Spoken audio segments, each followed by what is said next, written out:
mas também faça algumas ruins, porque, meu bem, ninguém é perfeito e a vida é assim. Iniciando aqui mais o módulo 5 para vocês de Geografia, o rapaz do rosto lindo, professor Gilson Soares. E estamos juntos, né, pessoal? Mais uma noite agradável. Ou se não tarde, né? Ou se não manhã. Quem sabe aí o horário que vocês estão nos assistindo, né? O que é que a gente vai trabalhar na nossa aula de hoje? A questão da identidade do povo brasileiro. Tem aqui a tela da TV Nova Nordeste. Vocês assistem a gente, né? Todas as noites. Começa cedinho agora, viu? É 6h30 da noite. Aí é 22.2, você sintonizou, aí vai a noite todinha, essa hora de geografia, esse povo da geografia, né? Aí começa rostinho lindo, aí depois matuto lindo, aí depois rostinho lindo de novo. Aí vem o pessoal de artes, né? Abrilhantando ainda mais, né? Vem Gine, vem Vilma, depois rostinho lindo de novo. Para encerrar, tem também a playlist, né? Do módulo 5 dentro do canal no YouTube, Educa Recife, tudo junto, pesquisa lá, se inscreve, compartilha a aula do Rostinho Lindo com o seu coleguinha e também o aplicativo Educa Recife, ali ó, cadê Vanessa? Mas Vanessa, olha aí, ó, boa, para você assistir a nossa aula também na palma da sua mão, no seu celular, né? Eu assisto, minha gente, eu não vou mentir para vocês não, viu? Palminha da mão aqui, Educa Recife e estamos juntos, né? Ó Raquel aqui, ó, fazendo a interpretação de livros na nossa aula. Maravilhosa. Mandando também aqui um beijo para você que é de outra cidade, né? Tem um pessoal aí de São Lourenço, Camaragibe, que assiste a gente, né? Um beijo.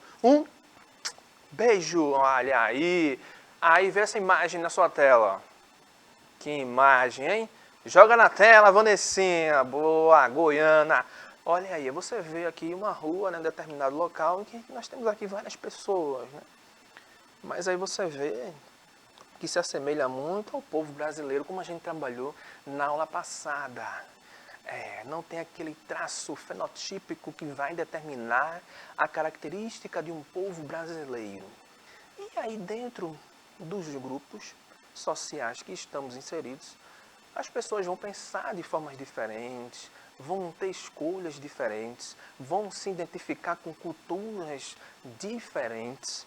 Por isso que nós temos o quê? Isso aqui que chega na sua tela. Ó. A identidade é construída ao longo da nossa vida, a partir das coisas e experiências que passamos. Ou seja, através das nossas relações sociais. Os locais de trabalho, as escolas, são cada vez mais constituídos por vários grupos culturais. Então, quando você chega na sua sala de aula, aí o professor quer fazer uma roda de debate, porque o rostinho lindo quis fazer. E aí, quando você começa a ver a experiência de cada um, ou seja, as pessoas passaram por locais diferentes, têm experiências diferentes, os conhecimentos são diferentes. E quando a gente começa a compartilhar, começamos a ver que a identificação pessoal de cada pessoa, ela é diferente. E isso é uma característica nossa do povo brasileiro, desde o seu processo de formação. Então, ou seja, leva aí 500 anos, né? 500 anos de história. Aí dentro disso, assista um videozinho que vai chegar aí na sua tela. Ó, assista aí, ó. Para gostar de geografia. E o nosso tema de hoje é a formação e cultura da população brasileira. O nosso povo é formado por pessoas que vieram de diversas partes do mundo. E com isso temos uma mistura de diversas características físicas e também uma miscigenação cultural, com mistura de conhecimentos, costumes e crenças. E considerando nossas características físicas e culturais, vem a pergunta: como é o povo brasileiro? Os primeiros povos a habitar nosso país foram os indígenas. Na época da chegada dos portugueses, estima-se que havia de 5 a 8 milhões de indígenas, formando cerca de 1.400 povos que falavam cerca de 1.300 línguas.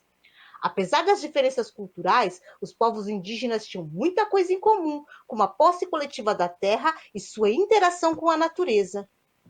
Mas com a colonização portuguesa, no século XVI, uma imensa parcela da população indígena foi dizimada. Suas terras foram tiradas deles, foram submetidos ao trabalho escravo e muitos morreram por doenças ou luta pelas posses das terras. Atualmente, existem cerca de 900 mil indígenas. Destes, cerca de 60% vivem em áreas protegidas, as terras indígenas, onde as tribos podem viver de acordo com seus costumes e tradições, e o restante vive em áreas urbanas ou em áreas isoladas.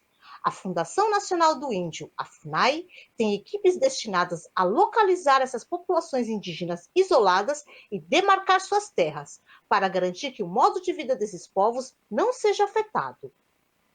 Os povos africanos também fazem parte da formação do povo brasileiro. Os primeiros africanos que chegaram ao Brasil foram trazidos à força pelos portugueses no século XVI e vendidos como escravos para trabalhar nas lavouras de cana-de-açúcar, na mineração e cafeicultura. Esses grupos foram trazidos de diferentes locais da África em diferentes períodos. Estima-se que cerca de 4 milhões de africanos foram trazidos em navios negreiros.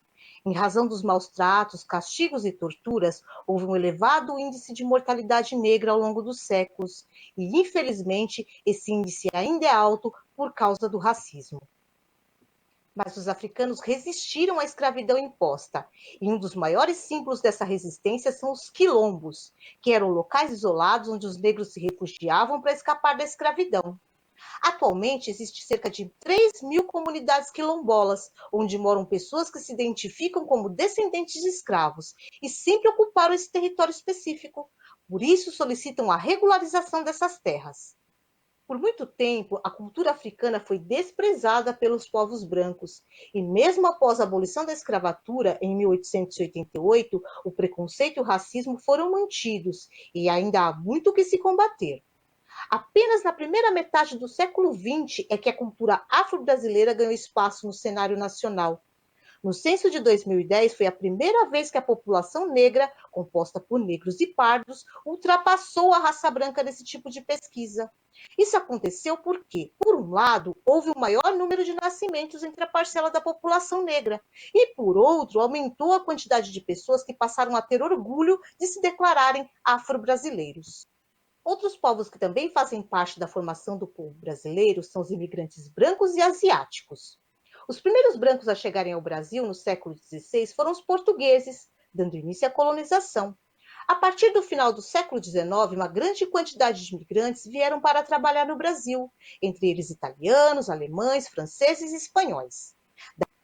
Dentro disso, a gente chegou ao cenário atual, uma população bastante diversificada. Então, visto isso, podemos afirmar que a sociedade brasileira é formada pelo encontro de diferentes culturas.